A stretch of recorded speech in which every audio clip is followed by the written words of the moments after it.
Santhosh academy காவலர் மற்றும் ராணுவ பயிற்சி மையம் 2ஆம் நிலை காவலர் மற்றும் எஸ்ஐ தேர்வுக்கான 10th பாலிட்டி இந்த கொஸ்டின்ஸ் பார்த்துட்டு இருக்கோம். இது பார்ட் 5 வீடியோ கண்டிஷன் பார்க்கலாம். 53வது கேள்வின்னு சொல்லி பார்த்தலாம். கட்சி தாவல் தடை சட்டம் எந்த ஆண்டு இயற்றப்பட்டது? So option B 1985.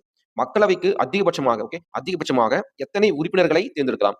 ஸோ அதிகபட்சம் பார்த்தீங்க அப்படின்னா ஆப்ஷன் டி 552. தற்போது எவ்வளவு இருக்காங்கன்றதை நீங்க கமெண்ட்ஸ் தெரிவிங்க. அடுத்து, இந்திய அரசின் தலைமை வழக்கறிஞரை பற்றி கூறும் விதி என்ன? ஸோ கூறும் விதி பார்த்தீங்கன்னா ஆப்ஷன் டி சட்டப்பிரிவு 76. மக்களவையை தலைமையேற்று நடத்துபவர் யார்? சோ மக்களவை அப்படின்னு வந்தாலே அங்க யார் வருவாங்க அப்படின்னா சபாநாயகர்.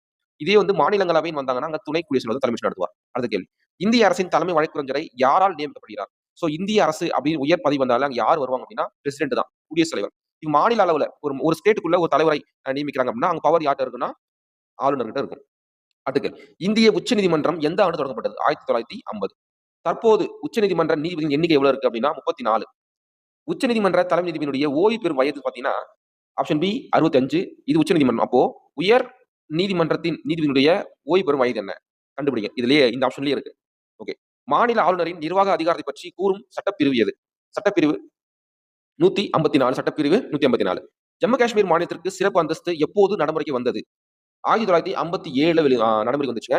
இது தற்போது கிடையாது. அப்போ ஜம்மு காஷ்மீருக்கான சிறப்பு அந்தஸ்து வழங்கக்கூடிய விதி என்ன? சோ விதி பாத்தீங்க அப்படின்னா 370. ஆர்டிகல் 370. இந்த 370 எப்ப நீக்கம் பண்ணாங்க அப்படின்னா 2019ல வந்து நீக்கம் பண்ணிட்டாங்க மோடியினுடைய ஆட்சியில. ஓகே. அடுத்து, ஆளுநரின் பதவி காலம் எவ்வளவுன்னா ஆப்ஷன் பி 5 ஆண்டுகள். மாநில ஆளுநரை நியமனம் செய்பவர் யார்? ஒவ்வொரு மாநிலத்துக்கும் ஆளுநரை நியமனம் செய்வது யார் என்றால் குடியரசுத் தலைவர். அவரை நீக்குவதும் குடியரசுத் தலைவர் தான். ஓகேவா? அடுத்து, மாநில நிர்வாகத்தின் உண்மையான அல்லது அரசாங்கத்தின் தலைவர் யார்? சோ ஆப்ஷன் ஏ ஆளுநர். ஓகே. Thank you.